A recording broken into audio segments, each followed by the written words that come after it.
En Birmanie, malgré le danger, les manifestants pro-démocratie sont retournés dans les rues après la journée la plus meurtrière depuis le coup d'État de février. La mort samedi d'une centaine de personnes, dont 7 enfants, porte à plus de 459 le nombre de civils tués, selon une ONG locale qui recense le nombre de morts depuis le putsch.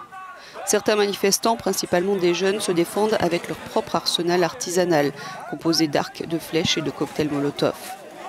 Jusqu'à présent, leur but principal semble être de créer de la fumée pour confondre les forces de sécurité qui ouvrent le feu sur les civils. Les funérailles des manifestants tués dans les violences sont désormais quotidiennes. Chacune d'entre elles attire de grandes foules. Les forces de sécurité sont accusées de tirer sans discernement non seulement sur les manifestants dans les rues, sur les maisons voisines, mais aussi sur les cortèges funéraires. L'Union européenne, comme le président américain Joe Biden, ont condamné une escalade de la violence inacceptable. C'est terrible, c'est absolument scandaleux. Et d'après les rapports que j'ai reçus, un nombre impressionnant de personnes ont été tuées de manière totalement inutile.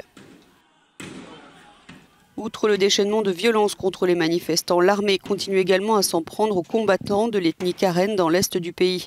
Environ 3000 villageois du territoire Karen ont fui vers la frontière thaïlandaise dimanche après des bombardements de l'aviation militaire birmane.